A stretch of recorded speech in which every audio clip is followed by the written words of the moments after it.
What are the three methods? And there are three methods of Satan that were used against the three worthies to try to get them to compromise their faith. And these three methods are used over and over. And I want you to see them. Because while the specific temptations we all face may differ in this precise type of temptation, the methods Satan presents temptations through are always the same. There's three methods. I want to unpack these three methods. First method, deceit. Some misrepresentation, outright lies, subtle distortion, inferences, but some type of deceit to get you to believe something that's not true. Lies, believe, break the circle of love and trust. First method of Satan is deceit, and of course in Eden it was deceit about God. Did God really say lies about God? But if deceit doesn't work, or deceit is often coupled with the second, inducement. Inducement. Some type of payoff, a reward, a bribe, a positive reinforcement, the proverbial carrot. When the issue of food was presented, they not only had the deceptions of all the Babylonian God concepts being presented to them, but they were offered implicitly or explicitly advancement in the society. Positions of power, positions of wealth. Weren't they all coupled with what was happening to them? There was an inducement, a payoff potentially. These first two methods were used on Eve in Eden. Deceit and a payoff. You will gain knowledge. You will gain power. You will be advanced. Deceit and a payoff. The third method I'm about to show you was not used on Adam and Eve, and Satan couldn't bring it to bear until after the fall. And the third method is coercion, threat, infliction of some harm, injury, pain, suffering, whether it's economic, loss of power, loss of position, humiliation, ultimate threat of physical well-being, torture, and death. He couldn't bring that to Adam and Eve in Eden. But since the fall, these three methods are used. Deceit, inducement, coercion. Now consider how Jesus was tempted of the devil. Went out in the wilderness, tempted of the devil. First temptation was deceit. Angel of light presents himself, misquoting scripture, trying to deceive. Second temptation was? These were inducements. All the things on the earth I will give to you. Payoff if you just simply worship me.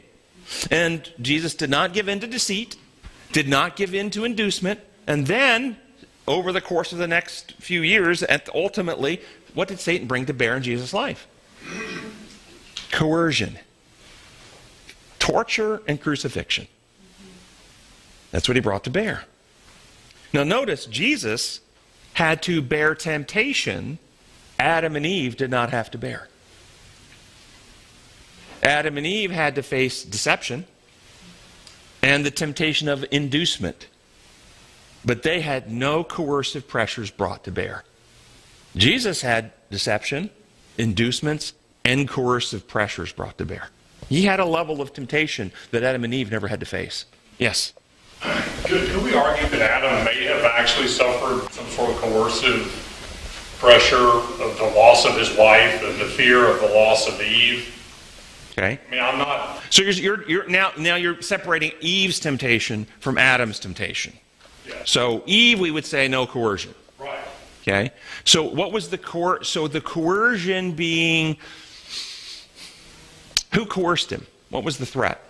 Was it an implicit or explicit? An external threat or a... It was implicit that if I don't listen to my wife and take the fruit and eat it, she will be lost, I will be alone. So the potential, I don't see that as coercion. I see that as more of another deception. Okay. He was deceived into believing that God couldn't fix the problem for him. Deceived in believing, which incited an apprehension of fear and insecurity, of the threat of potential loss. But there wasn't an external element threatening loss. I don't think Eve was saying, do we see the temptation of Eve to Adam as, if you don't eat this fruit, Adam, I'm never going to speak to you again. In fact, I'm going in the other room and you're getting your own bedroom, Adam. Okay? There wasn't coercive pressure brought, was there? Well, Scripture's silent on that, but it's doubtful. No, it was more along the lines, the way it's presented in all the Bible commentaries I see, it was more along the inducement line. Look, I've eaten it. I'm not harmful. I feel better. I'm more invigorated. It'll help you grow too. So it seems more of a promise of a better outcome. Now, we do have insights to suggest that he wasn't deceived with the question of better outcome, that he understood it wasn't a better outcome. He understood that she'd been deceived. He understood they were likely going to die. So his deception was not trusting God to actually be able to fix this problem. Okay. That's kind of how I see it. Yes? Do you think that if Eve hadn't fallen to deception, he didn't need to go to coercion because he got it before coercion, would he have moved to coercion? No, he couldn't move to coercion in Eden. There was because they had to protect, because they were innocent. He could not bring threats to bear upon them. He didn't have the power. God had a restraining hand. He could actually only approach them at the tree of knowledge of good and evil. The rest of the planet, they were free from him. So I don't see any avenue for him to coerce or threaten them, unless it's just a verbal threat at the. If you don't do this, I'm going to jump off this tree and beat you up. I mean, he could have verbally said that, but I don't think there was any actual avenue for him to follow through on that. Yeah. So Jesus, big point though. Jesus was tempted in every way like we fallen human beings are, but he was tempted on a level and an order of temptation that Adam never faced.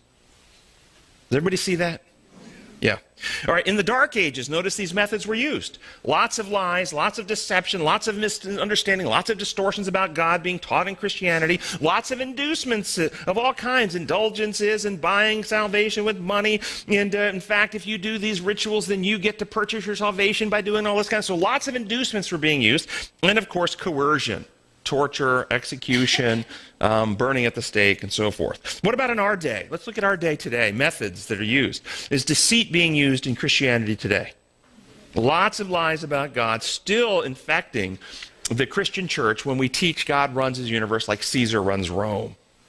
Must be paid off by the blood of a human sacrifice. If you don't present God the blood of a human sacrifice, then he'll use his power to kill you. This is paganism, raw and pure, and it's the core message of most of Christianity, and it's simply not true. Inducement. Money, power, position, reward, recognition, just agree to the world's view of things and you get to advance in some way. And you see that there is reward for embracing the worldly view of God and how he operates. What about coercion? No one can buy or sell save him who has the mark of the beast. If we want to keep our position in leadership, in schools, in universities, in government, we can't advance the cause of creation. We must collude with the lie of evolutionary origins, godless origins. If you promote that view, you'll lose your status, your job, your positions. What about you must worship a dictator God who inflicts punishment? Or else you might lose your position in a religious organization, in a church institution. Are people actually free? What about what the Bible teaches is ultimately going to have a conglomeration of religious and political powers that coerce conscience, and you can't really buy or sell unless you participate in the system. We call that, by the way, economic sanctions. That's what it is, economic sanctions. This power uses its economic and political and even military powers to stop you from trading, from buying, from selling. How many of you believe it's righteous? We're doing it right now all around the world. Who leads the world in economic sanctions? The United States.